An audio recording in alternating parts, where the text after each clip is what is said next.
एक घर से बहुत तेज बदबू आ रही थी। आसपास के लोग बहुत ज़्यादा परेशान हो जाते हैं। बदबू का जो सिलसिला होता है वो कम होने का नाम ही नहीं लेता है।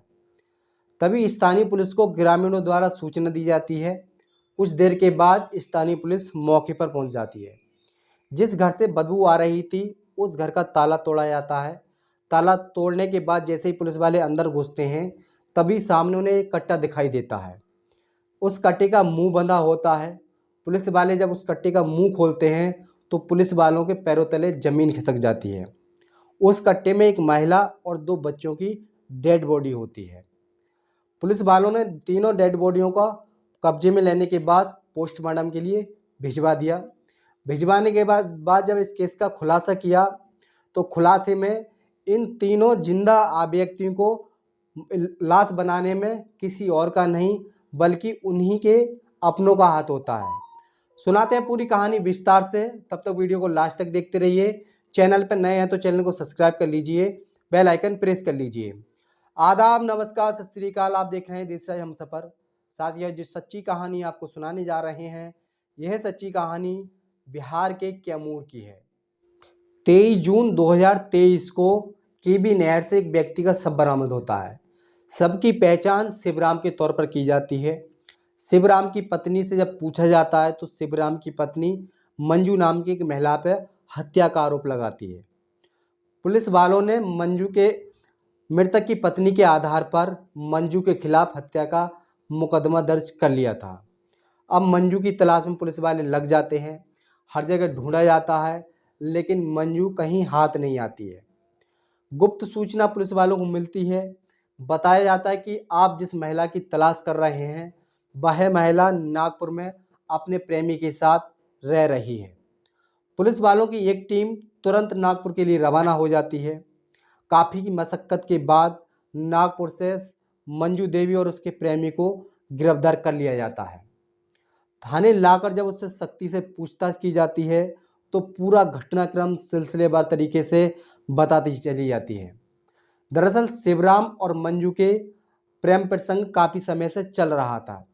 इसकी जानकारी जब मंजू के पति को होती है तो मंजू का पति मंजू से मना करता है कि तुम शिवराम के साथ मर रहो, लेकिन मंजू नहीं मानती है। उसके चाल चलन में बिल्कुल भी फर्क नहीं पड़ता है। वो लगातार शिवराम से मिलती थी जुलती थी लेकिन अपने पति की बात बिल्कुल नहीं मानती थी। इसी लोक लाज के कारण मंजू का पति घर छोड़कर बाहर चला जाता है। जैसे ही मंजू का पति मंजू को छोड़कर चला जाता है तभी मंजू की जो बंदिशें होती हैं वो पूरी तरह से खुल जाती हैं। अब शिवराम कभी भी आता था, कभी भी जाता था, कोई रोकने वाला कोई टोकने वाला नहीं था। इसी बीच मंजू के भांजे संतोष का भी उसके घर आने जाना चालू हो जाता है। संतोष अपनी मामी से मिलता है। मिलते और मिलाते इन दोनों की नज़दीकियाँ बढ़ जाती हैं। इनकी नज़दीकियाँ कब प्यार में बदल जाती हैं दोनों को पता ही नहीं पड़ता है। प्यार में बदलने के बाद ये दोनों लोग शारीरिक संबंध बना लेते हैं, रिलेशनशिप में भी आ जाते हैं। अब शिवराम मंजू पर शारीरिक संबंध बनाने का दबाव बनाता है लेकिन मंजू इनकार कर देती है। वो बार बार दबाव बनाता है, परेशान करता है लेकिन मंजू मना कर देती है। इसकी जानकारी मंजू अपने भने संतोष को देती है। संतोष और मंजू दोनों लोग शिवराम को मारने की साजिश रचते हैं। संतोष अपने दोस्त विपिन को शिवराम को मारने की 25,000 रुपये में सुपारी देता है। संतोष का दोस्त विपिन और विपिन के 3 साथी और इस घटना में शामिल होते हैं।